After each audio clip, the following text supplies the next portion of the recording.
Hare Krishna, dear devotees. Today I'm going to be narrating Lord Krishna's Damodar Leela. This is the chapter 9 from Srila Prabhupada's Krishna book. It's called Mother Yashoda Binds Lord Krishna. This is a very beautiful Leela that I'm going to narrate today, and it becomes especially important in the Kartik month to please Lord Krishna and to please Radharani. Once upon a time, seeing that her maidservant was engaged in different household duties, Mother Yashoda personally took charge of churning butter. And while she churned butter, she sang the childhood pastimes of Krishna and enjoyed thinking of his son. The end of her sari was tightly wrapped while she churned, and on account of her intense love of her son, milk automatically dripped from her breasts, which moved as she labored very hard, churning with 2 hands. The bangles and bracelets on her hands tinkled as they touched each other, and her earrings and breasts shook. There were drops of perspiration on her face, and the flower garland which was on her head scattered here and there. Before this picturesque sight, Lord Krishna appeared as a child. He felt hungry, and to increase his mother's love, he wanted her to stop churning. He indicated that her first business was to let him suck her breast, and then she could churn butter later. Mother Yashoda took her son on her lap and pushed the nipple of her breast into his mouth. And while Krishna was sucking the milk, she was smiling, enjoying the beauty of her child's face. Suddenly, the milk which was on the stove began to boil over. Just to stop the milk from spilling, Mother Yashoda at once put Krishna aside and went to the stove. Left in that state by his mother, Krishna became very angry, and his lips and eyes became red in rage. He pressed his teeth and lips, and taking up a piece of stone, he immediately broke the butter pot. He took butter out of it, and with false tears in his eyes, he began to eat the butter in a secluded place. In the meantime, Mother Yashoda returned to the churning place after setting the overflowing milk pan in order. She saw the broken pot in which the churning yogurt had been kept. Since she could not find her boy, she concluded that the broken pot was his work. She smiled as she thought, "The child is very clever. After breaking the pot, he's left the place, fearing punishment." After she sought all over, she found her son sitting on a big wooden grinding mortar which was kept upside down. He was taking butter from a pot which was hanging from the ceiling on a swing, and he was feeding it to the monkeys. She saw Krishna looking this way and that way in fear of her because he was conscious of his naughty behavior. After seeing her son so engaged, she very silently approached him from behind.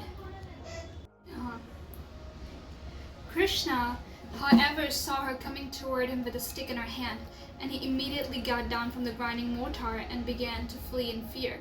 Mother Yashoda chased him to all corners, trying to capture the Supreme Personality of Godhead, who is never approached even by the meditations of great yogis. In other words, the Supreme Personality of Godhead, Krishna, who is never caught by the yogis and speculators, was playing just like a little child for such a great devotee as Mother Yashoda. Mother Yashoda, however, could not easily catch the fast-running child because of her thin waist and heavy body. Still, she tried to follow him as fast as possible. Her hair loosened, and the flowers in her hair fell to the ground. Although she was tired, she somehow reached her naughty child and captured him. When he was caught, Krishna was almost on the point of crying. He smeared his hands over his eyes, which were anointed with black eye cosmetics. The child saw his mother's face while she stood over him, and his eyes became restless from fear. Mother Yashoda could understand that Krishna was unnecessarily afraid, and for his benefit she wanted to allay his fears. Being the topmost well-wisher of a child, Mother Yashoda thought, "If the child is too fearful of me, I don't know what will happen to him." Mother Yashoda then threw away her stick. In order to punish him, she thought to bind his hands with some ropes. She did not know it, but it was actually impossible for her to bind the Supreme Personality of Godhead. Mother Yashoda was thinking that Krishna was her tiny child. She did not know that the child had no limitation.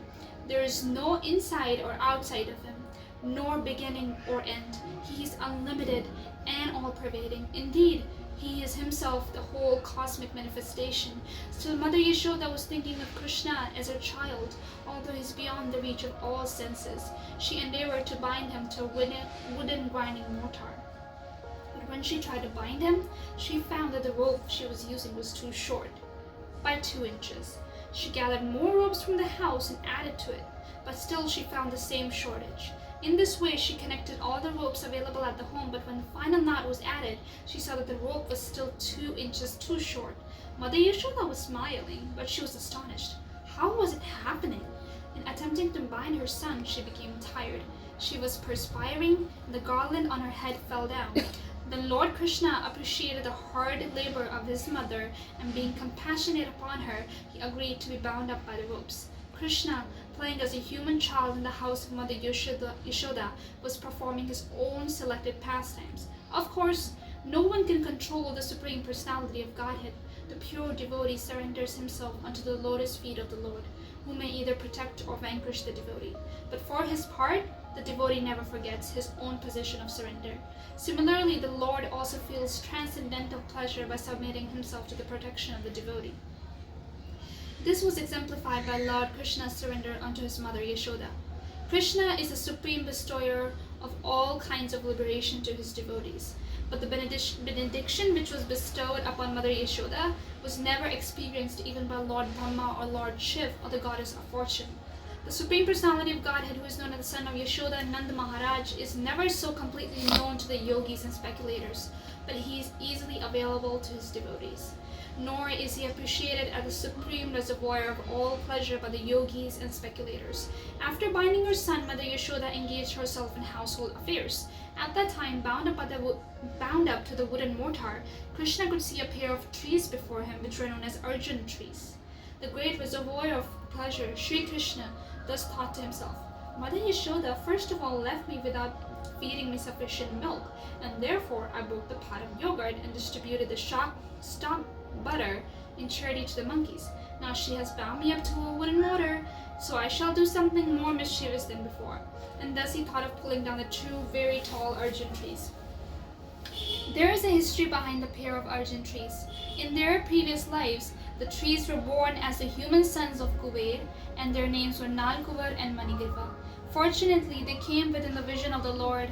In their previous lives, they were cursed by the great sage Narad in order to receive the highest benediction of seeing Lord Krishna. This benediction curse was bestowed upon them because of their forgetfulness due to intoxication. This story will be narrated in the next chapter.